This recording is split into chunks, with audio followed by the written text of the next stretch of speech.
Fala galera, Coach Cláudio na área. Deixa eu ajeitar aqui a câmera, ela tá um pouquinho torta ainda.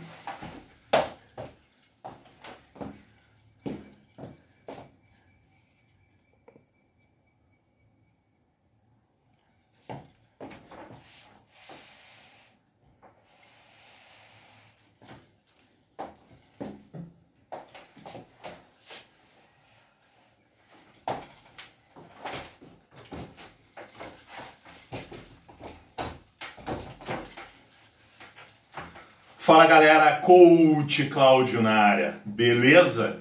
Então hoje aí vamos dar uma de Paulo Musi. Aí durante aqui minha atividade física na minha bike, vou procurar alguns assuntos para tratar com vocês aí nesse meia hora ou mais aqui que eu vou ficar pedalando. E a ideia é fazer deste vídeo vários cortes com os temas que eu vou falar. Então vamos ver aí assuntos que geram várias dúvidas na área fitness ou assuntos polêmicos, e aí eu vou dar a minha opinião, meu ponto de vista, baseado na minha experiência pessoal, nos meus estudos e muitos até em evidências científicas que depois eu posso colocar na legenda do meu vídeo. Então vamos ver aí alguns tópicos, os quais podemos falar. Tópicos sobre atividade física. Eu fiz aí um compilado para poder falar.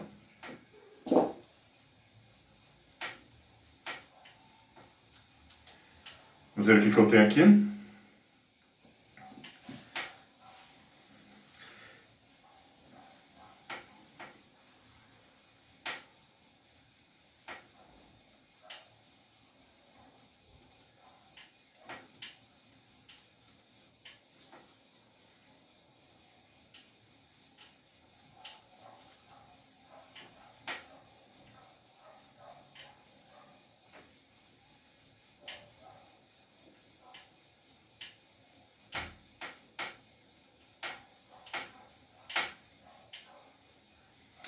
Bom, o primeiro assunto é o tema atividade física intensa versus atividade física moderada. Então aqui meu objetivo vai ser comparar os benefícios e desvantagens da atividade física de alta intensidade versus a atividade física moderada, explorando os diferentes impactos para a saúde. Bom, primeiro, o que define uma atividade física? O que diferencia a atividade física intensa da atividade física moderada? Porque nós podemos estar falando de musculação, nós podemos estar falando de um treinamento aeróbico, podemos estar falando de CrossFit, que é o treino da musculação levada para um box de CrossFit, uma caixa. Temos o treinamento funcional, temos esportes onde a característica deles é de alta intensidade e outros esportes onde a característica é moderada. E é de moderada, vamos também deixar ali baixa intensidade. Então o que define a intensidade de uma atividade física, eu vou botar uma percepção relativa de vocês. É a intensidade com que vocês fazem aquela atividade. Quanto mais intensidade, quanto for maior a tua intenção de fazer algo, maior vai ser a intensidade. Quanto menor for a intenção, menor for a intensidade. Cláudio, como assim? Me explica melhor. Por exemplo, vou correr por 30 minutos. Eu posso ter diferentes distâncias para percorrer 30 minutos. Quanto maior for a distância percorrida, menor foi minha intenção, então, de percorrer uma determinada distância no tempo. Eu fiquei numa faixa mais moderada. Quanto menor for a distância percorrida no mesmo intervalo de tempo, maior foi minha intenção, o esforço que eu fiz para completar aquela tarefa. Então existe uma questão fisiológica envolvida nisso. Então, musculação. O que é um treino intenso de musculação? Né?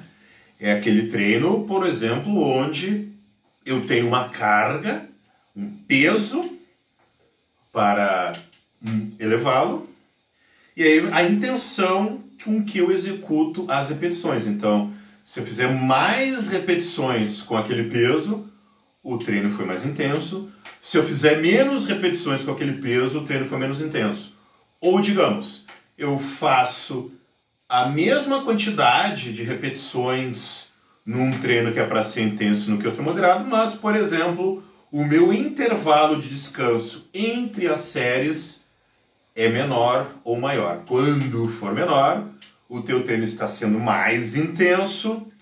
Quando for maior, ele está indo para uma faixa mais moderada. Na musculação a gente tem várias variáveis que a gente pode mexer. Por exemplo, a gente fez as mesmas repetições. Eu fiz 3 séries de 15 com a mesma carga, o outro fez 3 séries de 15, porém a amplitude nunca... E aí o intervalo de descanso foi o mesmo. Porém, um deles foi feito com amplitude máxima e o outro foi feito com amplitudes parciais. Aí eu não vou dizer qual foi mais intenso, porque vai depender de cada aluno. Tem alguns que fazendo na amplitude parcial acaba sendo mais intenso porque não existe ponto de descanso. Quem faz na amplitude máxima, muitas vezes na execução vai ter um empilhamento de articulações. Por exemplo, estou fazendo supino, lá no ponto mais alto, chega um momento que eu consigo descansar porque as articulações estão empilhadas, até existe um relaxamento das musculaturas e um certo descanso. Aí eu teria que analisar aluno a aluno, mas a tendência com as execuções corretas é a amplitude máxima, ser um treino mais intenso do que com repetições parciais. Mas, para finalizar isso, vamos falar em termos de zonas fisiológicas de trabalho. Então, nas zonas fisiológicas, vamos dividir em 3 zonas fisiológicas: a intensa, a moderada e a leve. A leve, na verdade são 5, mas eu vou aqui dividir em 3, tá? A leve, imagina que você está caminhando, você consegue, enquanto executa essa atividade, você consegue conversar. Mesma coisa na musculação, estou lá fazendo exercício, consigo conversar, ou estou fazendo movimento e consigo olhar no celular, eu saio sorrindo, tudo mais. Eu vou considerar que a gente está fazendo uma atividade leve, tá? Moderada é aquela atividade que eu estou fazendo, de repente eu estou correndo, eu consigo responder sim ou não. Consigo só, às vezes, balançar a cabeça.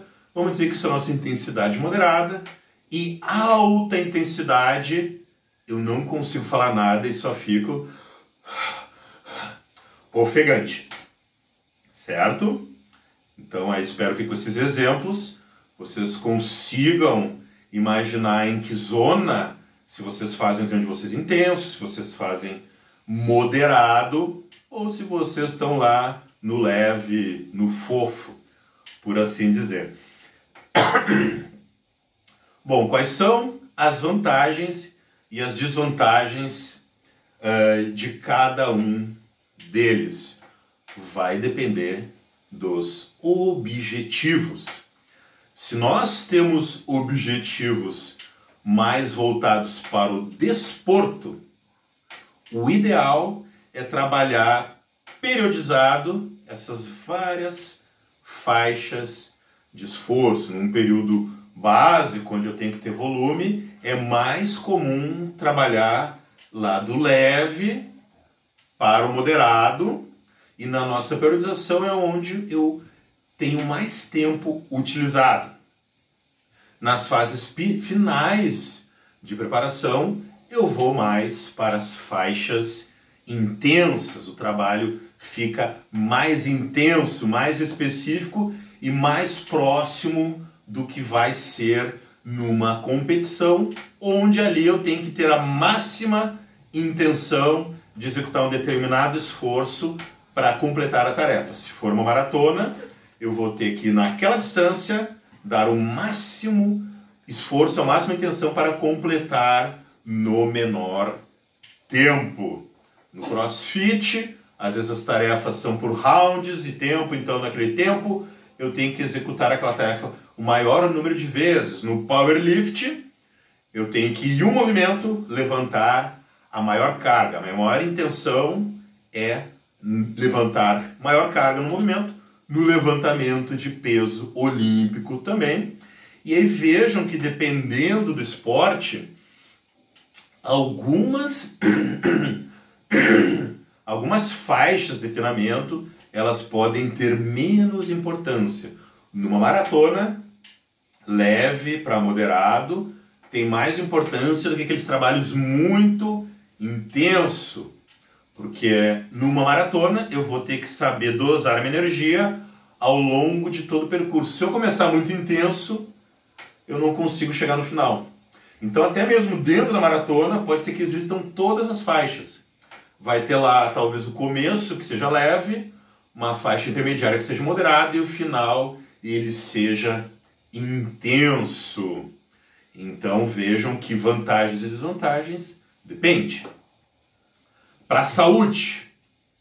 Para a saúde, já está aí cientificamente comprovado que as faixas leve a moderado são benéficas para a saúde. Não tem por que eu trabalhar em zonas muito intensas. Ou, se for trabalhar, que seja por períodos de tempo mais curtos. Não teria porquê. Existe até alguns modelos de periodização que não se trabalha intenso. A pessoa está ali buscando saúde, vou ficar na faixa leve e na faixa moderada. Existem algumas pessoas que buscam saúde, mas elas gostam de se aproximar de um nível competitivo. Então a gente tem lá os fisiculturistas, que tem a superiorização, tem aquela fase intensa do treinamento. Algumas pessoas gostam de estar parecido, então a gente vai colocar esse treino mais intenso, esse treino lá que vai ter menos repetições e um peso maior. Ele vai ter uma percepção de esforço de uma escala de 1 a 10, ali em torno de 8, 9, ele realmente vai sair bem cansado da sua atividade. Existem algumas linhas de pensamento que dizem que, por exemplo, as pessoas que querem emagrecimento, ou seja, perder gordura, não é diminuir peso, é emagrecer. Então, se eu aumento meu peso, vai ser mais massa muscular do que gordura que eu vou ganhar. Se eu perco peso, eu vou perder mais gordura do que massa muscular. Então, existe uma linha de pensamento que diz que os treinos de alta intensidade são bons para o emagrecimento. Tem até livros lançados. Eu acho que existe uma fase do condicionamento físico da pessoa, principalmente as pessoas sedentárias, onde isso é verdade. Mas, na verdade, uma pessoa sedentária, qualquer coisa que ela fizer, ela vai acabar perdendo mais gordura. Mas existe uma linha de pensamento que diz que preferencialmente é o que mais emagrece. Eu já acho, no meu pensamento, que massa muscular é o que mais emagrece. Nós temos que ganhar massa muscular para perder gordura.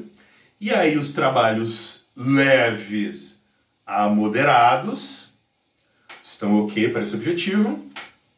E pode ter uma fase intensa ali que vai ser a menor parte da minha periodização.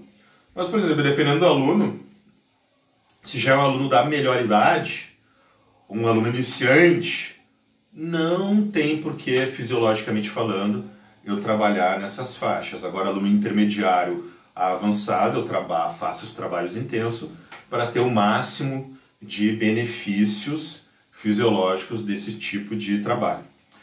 Eu já também acredito numa linha que a gente tem que, para queimar gordura, principalmente em algumas regiões mais difíceis, a gente tem que minimizar o estresse.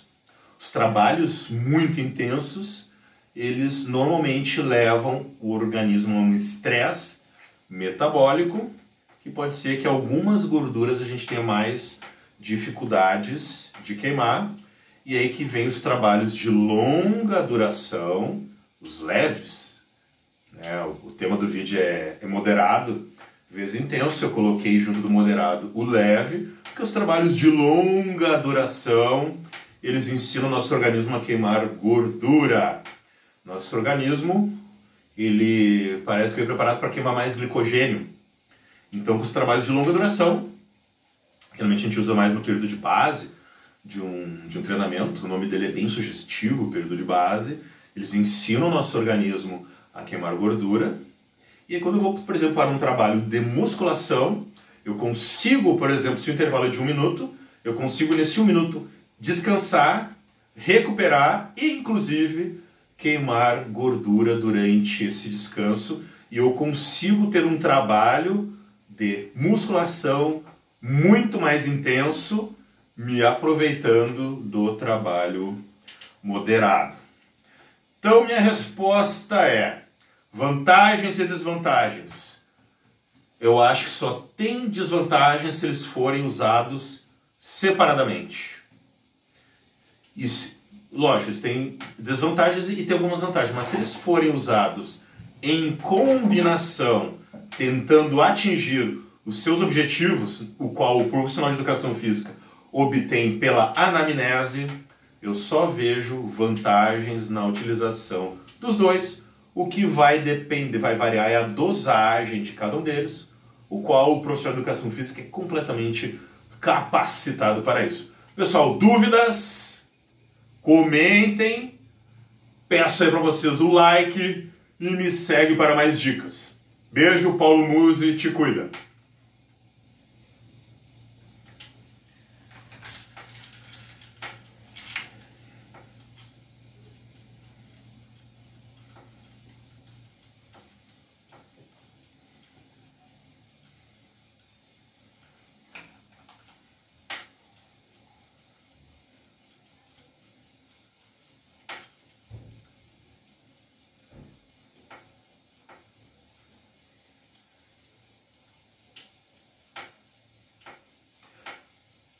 Me dê alguns tópicos sobre o item 2, suplementos para atividade física.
Fala galera, Coach Cláudio na área. Vamos para o segundo tema aí dos nossos vídeos. Enquanto eu dou uma de Paulo Musi, guardada as devidas proporções. Mas a ideia aqui é aproveitar enquanto eu pedalo para trazer alguns assuntos, alguns temas aí polêmicos e trazer o meu ponto de vista e ajudar vocês aí, quem sabe, esclarecendo as dúvidas. Hoje eu vou falar do tema jejum intermitente e atividade física. Aqui a ideia é explorar como o jejum intermitente pode afetar o desempenho físico e a saúde geral. A gente vê muitas pessoas aí treinando em jejum, principalmente porque vê atletas treinando em jejum e esses atletas tendo ótimos resultados fazendo esse treinamento de jejum. Porém, o que ninguém fala é que esses atletas, a maioria está hormonizado, e aí uma pessoa hormonizada fazendo um treino em jejum vai ter um resultado muito diferente daquela pessoa que não está hormonizada e fazendo treinamento em jejum. A gente sabe que uma pessoa hormonizada, ela conserva muito mais a massa muscular, e eu acho que não precisa explicar por quê, mas quem quiser que eu explique, comenta aqui, que eu explico por que alguém hormonizado mantém muito mais massa muscular do que alguém não hormonizado. Uma pessoa hormonizada, qualquer coisa que ela come, ela absorve muito melhor aquela alimentação no seu organismo do que uma pessoa não hormonizada. E se for treinar em jejum, aquele excedente de hormônio, realmente, na hora de tirar as energias, ela vai ser menos dos músculos e mais da gordura devido à situação hormonal que o organismo dessa pessoa se encontra. E aí, vendo lá o seu ídolo fitness treinando em jejum, vai lá a pessoa não hormonizada e quer fazer o mesmo. Treinar em jejum, treinar de saco vazio que para em pé, sem combustível para treinar. Acaba perdendo peso, porém acaba engordando, porque vai perder mais massa muscular do que gordura. Então, eu estou me exercitando, meus músculos estão se desgastando, por mim, eu estou, por exemplo, correndo, então os músculos estão gastando, estão precisando de energia, e não existe o carboidrato para levar os nutrientes para aquela musculatura. O organismo ele vai dar um jeito de obter essa energia. Da onde ele tira? Do próprio músculo, num processo conhecido como catabolismo. Então estou catabolizando algo que num hormonizado, acho que eu não preciso explicar por quê. Os processos são um pouco diferentes, porque as sinalizações dentro do organismo dele estão diferentes, dado a quantidade de hormônios no organismo. Ele vai conseguir manter mais massa magra, e mesmo depois, quando ele for se alimentar e treinar, ele vai ter uma resposta melhor para recuperar aquele músculo possivelmente perdido, e aí vai virar menos gordura do que uma pessoa não hormonizada.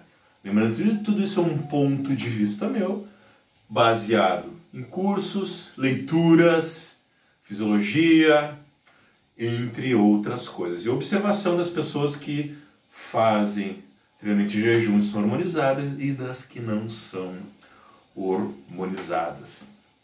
Então, fisiologicamente, eu preciso, ao desgastar a musculatura, que esse músculo vá sendo nutrido, com glicogênio, né, carboidrato, para ele se manter em movimento.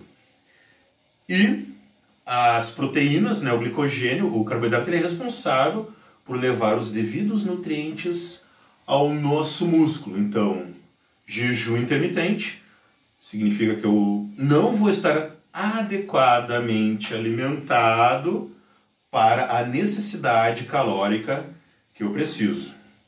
Então, qual é a minha sugestão para quem não é hormonizado? Não fazer jejum intermitente, bater metas de calorias nos dias e fazer exatamente o que está prescrito pelo profissional de educação física para você chegar ao nosso tão desejado déficit calórico. E aí o profissional de educação física verificará qual estratégia ele quer adotar. Se você vai diminuir o consumo de calorias, então hoje você atualmente gasta 2.500, vamos passar para 2.000. É uma maneira de chegar ao déficit calórico. A outra, ele vai manter, porém o seu nível de atividade física vai aumentar. Então você consome 2.500 e vai gastar, e gastava, digamos, você consome 2.500 e gasta 2.500. Você vai passar a gastar 3.000. Ele vai fazer um planejamento, onde isso acontece. Ou, a terceira, que muitas vezes eu gosto de usar, tu precisa de 2.500, vamos consumir 2.800 e tu vai passar a gastar 3.500. Vamos treinar pegado, vamos macetar nesse treino aí, porque a pessoa que se alimenta bem, com alimentos de qualidade, ela vai inclusive não só na atividade física, mas ao longo do dia aumentar o seu gasto calórico. Ela vai ficar mais ativa. Muitas vezes quando a gente come menos, a gente acaba ficando letárgico, fica com menos atividade, não quer sair, não quer se levantar. Uma pessoa bem alimentada vai ficar menos letárgico. Então, o que as evidências científicas, tenho acho que isso anotado aqui,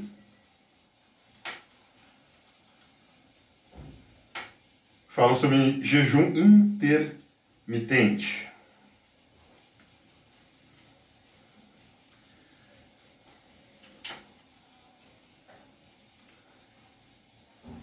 Então, o jejum intermitente é um método de alimentação que alterna entre o período de jejum e a alimentação. Ele não especifica quais alimentos você deve comer, mas sim quando deve comê-los. Existem vários métodos diferentes de jejum intermitente, como o jejum de 16 horas, 16/8, o método 5/2, comer normalmente por 5 dias, depois jejuar por 2 dias, entre outros. As pesquisas sobre jejum intermitente são ainda relativamente limitadas, especialmente em humanos, mas algumas evidências emergentes sugerem possíveis benefícios. Aqui estão alguns pontos de discussão com base na literatura científica atual. Perda de peso e composição corporal. Diversos estudos demonstram que o jejum intermitente pode ajudar na perda de peso. Ele pode levar à diminuição de ingestão calórica e promover a perda de gordura, preservando a massa muscular.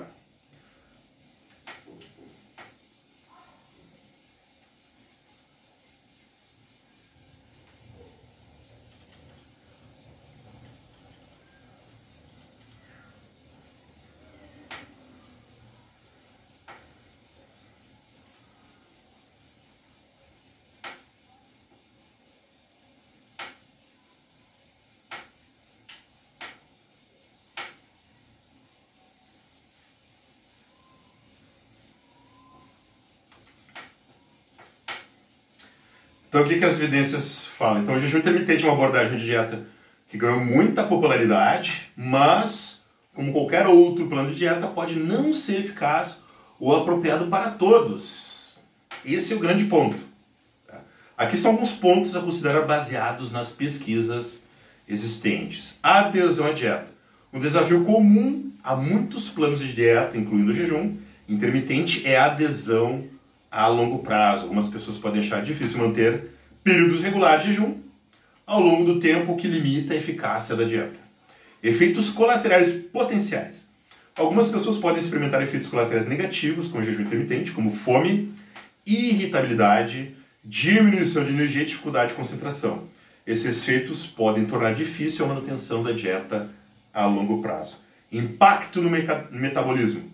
Há preocupações de que o jejum intermitente possa diminuir o metabolismo, tornando mais difícil a perda de peso a longo prazo. No entanto, essas pesquisas ainda são um pouco inconclusivas nessa área.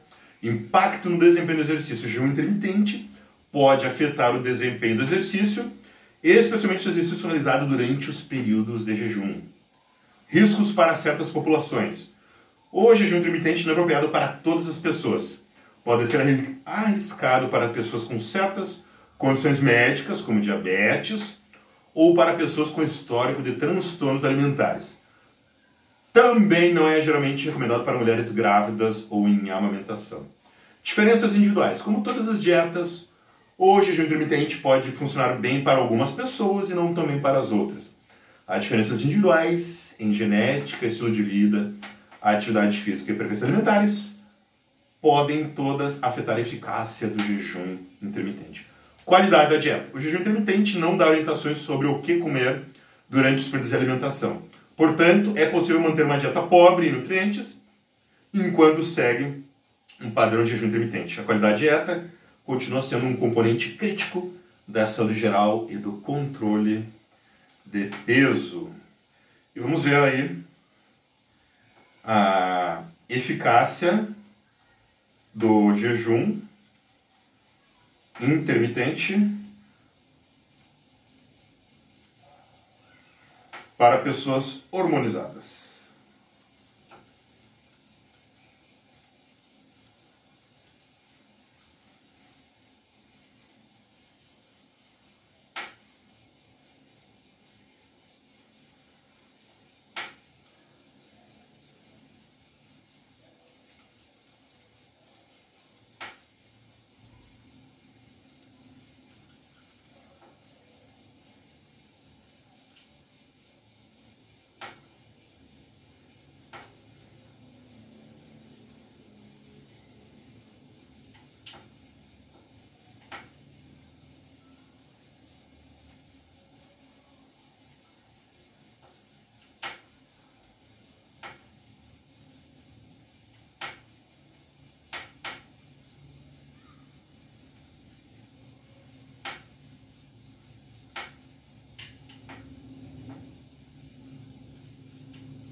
Olha só que interessante esse dado aqui de uma pesquisa sobre o jejum intermitente para pessoas hormonizadas, que não acontece com as pessoas não hormonizadas. Recuperação e crescimento muscular. A testosterona é um hormônio anabólico que pode promover a recuperação e o crescimento muscular. O jejum intermitente pode potencialmente interferir com esses processos ao restringir a disponibilidade de nutrientes em determinados momentos. No entanto, algumas pesquisas sugerem que o jejum intermitente pode aumentar a sensibilidade à insulina e promover um ambiente hormonal mais favorável para o crescimento muscular. Então, aí é que eu me refiro. Vocês estão vendo pessoas hormonizadas fazendo jejum intermitente, porém vocês não são e estão fazendo a mesma estratégia. Os efeitos serão diferentes. Então, resumindo meu ponto de vista, jejum intermitente é bom para hormonizados e não é bom para não hormonizados. Estou generalizando? Estou, mas, a exemplo da medicina, muitas vezes é melhor generalizar algumas coisas e depois especializar. E não especializar para todo mundo. A gente generaliza e aí vai individualizando até chegar em determinadas pessoas e tu vai fazer o jejum intermitente por esse motivo. Individualidade biológica. Nada de ficar imitando os outros. Fala com o teu profissional de educação física e vê o que ele acha melhor. Beijo e até o próximo vídeo. Coach Cláudio na área.